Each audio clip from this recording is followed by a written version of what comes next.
Alright, good morning everyone. Moto lang it's here. And magandang umaga mga subscriber natin dyan at saka sa mga viewers natin dyan. Alright, welcome to my YouTube channel. Alright guys, pag-uusapan po natin ngayon guys about sa na-experience ko po guys doon sa isa kong motor na si Arto Cruci Plus X 4-valve liquid cooled R2. And gamit natin ngayon guys si R1. Medyo ano pa, madilim pa. Kasi hinatid lang natin si Mrs. doon sa may terminal. And ayan, kasi wala talaga tayong oras mag content at saka mag rides kasi busy tayo sa trabaho eh. Kaya yung mga content natin guys, ito lang, hatid sa bahay. Once a month lang kasi tayo guys maka rides. Ayan, every katapusan lang guys ng buwan. And minsan pa nga sa 2 buwan kaisa lang tayo maka rides. And for today's video, pag-usapan po natin guys yung experience ko kay Plus 2 Cruci Plus X nga si R2. Napakaganda niya guys, grabe. May nagsabi dyan na yung Plus ngayon wala daw pinagbabago, same lang daw sa nung 2024 na lumabas si Plus. Right, oo nga, sa tingin nyo po sa forma niya same lang talaga sila, pero guys, sa totoo lang maraming binago kasi yung itong Plus na to, itong si Plus X, pangatlo po ito itong si Plus X natin, pangatlo po itong Cheyenne na lumabas, pangatlo kasi may number dito sa engine. Yung number ko is number 3, so pang number 3 ito na engine itong motor natin na si Cheyenne. Ito, iwan ko kung saan yun, 1 at saka 2. So itong si 3, number 3 na engine na Cheyenne natin guys, siguro ito yung pangatlong Cheyenne na ginawa ni Rusi, siguro ito. Pero kinuha ko na yung number dito sa may engine kasi na siya na tanggal siguro yung kay G-Max, di ko alam kung pang ilan yun kasi paglabas sa kay G-Max guys, ilang araw, weeks lang siguro, dumating din itong Plus natin dito sa Iligan. Kaya parang sabay lang sila sa kay G-Max siguro. Ewan ko kung pag ilang engine yun ng kay G-Max, basta itong sa atin pangatlong engine to na lumabas. Kaya siguro dahil sa bago pa yung motor, siguro excited si Rosie palabas, kaya hindi nila masyadong nakita yung mga diferensya ba, yung mga kailangan itama. Pero sa ngayon, sa 2025 na Cruci Plus ko, may mga binago na sila. Kita nyo naman sa previous video ko number 1 yung center stand, kasi ito tumama sa gulong yung center stand kahit inalain ko na, ganun pa rin, mama pa rin pag hindi sasakyan. And may isa pa pala guys na binago si Rusi, kahapon ko lang sa hapon na kita. Yung radiator para ni R2 natin guys, yung bagong Plus natin, pang radiator ni Flame, kasi mas maliit yung radiator niya kaysa radiator ni itong Plus natin nauna. Kasi si Flame, maliit yung radiator ni Flame kasi sasaya dun sa tatama dun sa gulong niya sa unahan, kaya yung radiator niya maliit.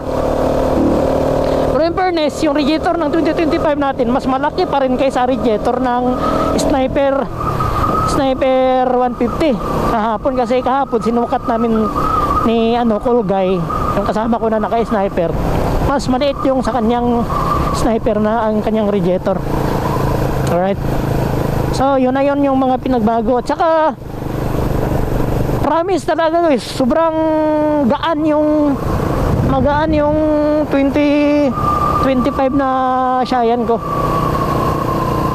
Magaan siya guys, tapos malakas siya kaysa ganito. Na try ko kahapon, grabe kasi siguro dahil sa magaan siya, malakas siya.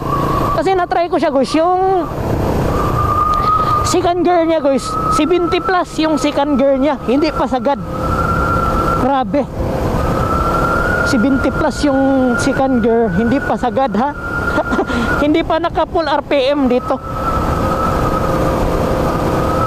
So mas malakas yun. Abangan nyo lang guys, basta may ano na yun, may papel na yun, ano natin yun, i-top speed. So wag muna ngayon kasi wala pa. Tsaka hindi ko muna yun ano yun, tawag doon, basta yun na yun. Maroad test natin yun guys, saka na natin yun i-top speed. Alright, ayan, traffic. Saan ka makakita ng catching na naka-second gear yung starting? Kasi-second gear, oh. Starting yan, oh. Sabihin nyo, wala kasi starting nyo ka na second gear yung mga motor ninyo na naka-clutching.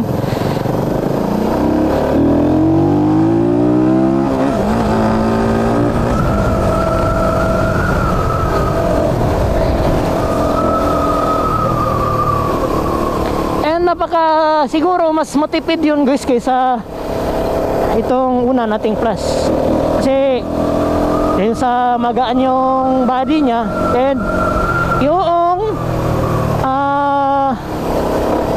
yung minor ng engine napaka tahimik.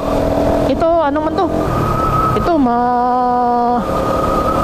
ingay ang minor nya, yung sa isa nating motor napakatahimik. So matipid yun siguro kaysa dito.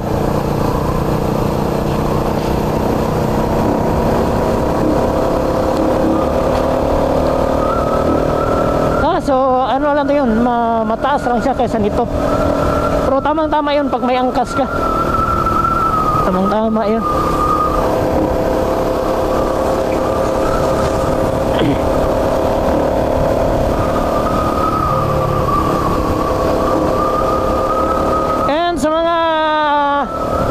Busing ko dyan, no? Hanggang ngayon hindi pa dumating yung plus sa kanilang lugar.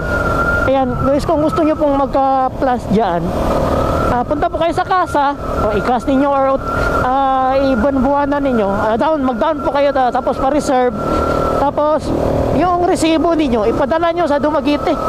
Yan yung diskarte. Katulad sa amin dito sa Iligan, pa-reserve tapos perma sa resibo, padala dun sa Dumaguete para makita sa kumpanya, para ma-priority po kayo. Ganun yung ginagawa dito, ganun yung ginawa dito sa manager namin. Alright, shout out sa'yo manager.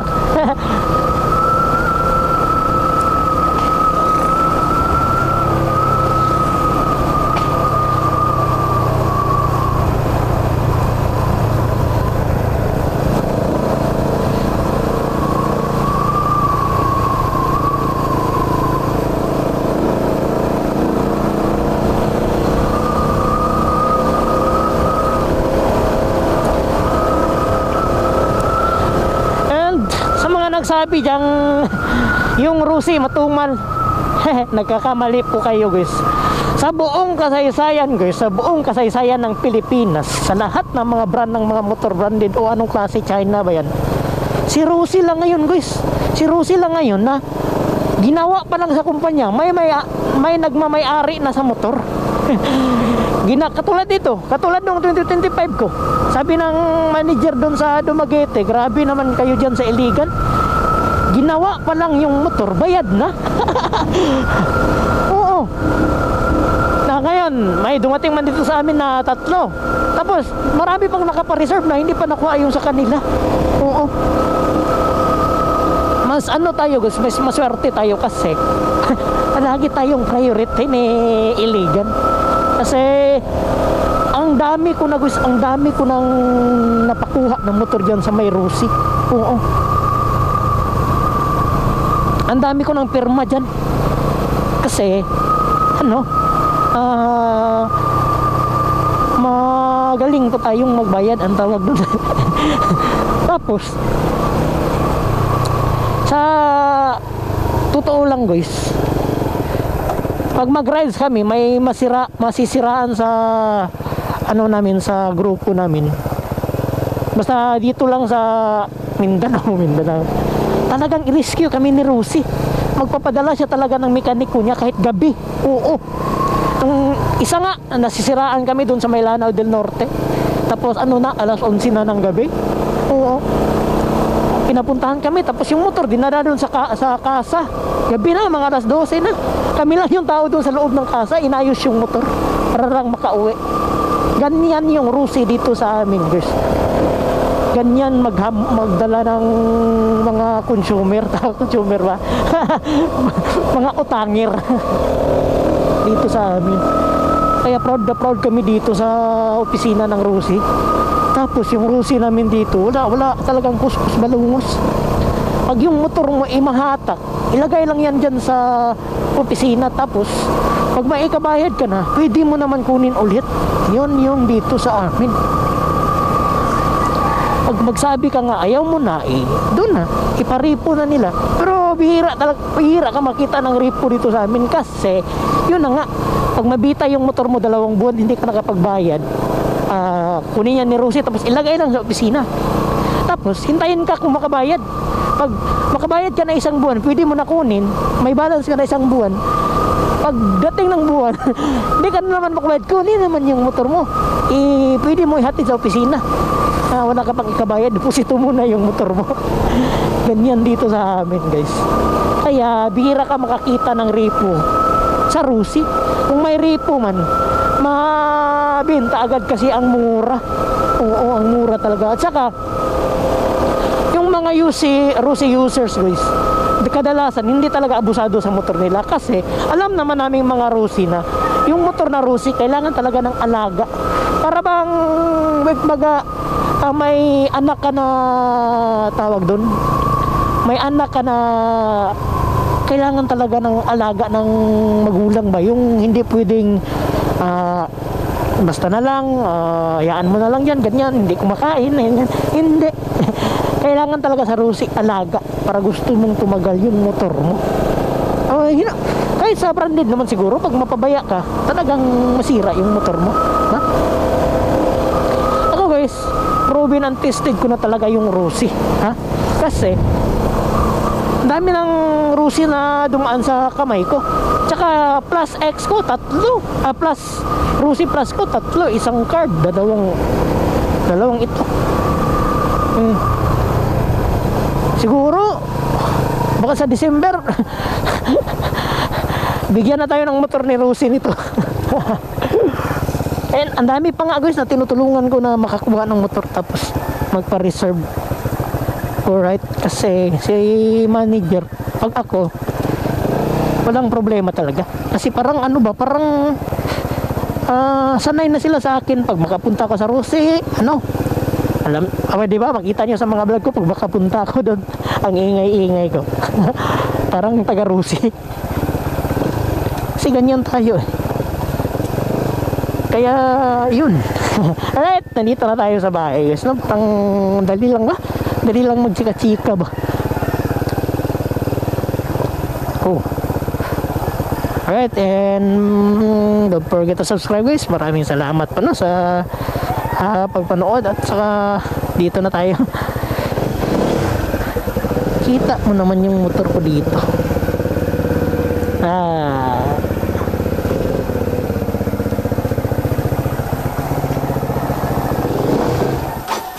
Matay, putik.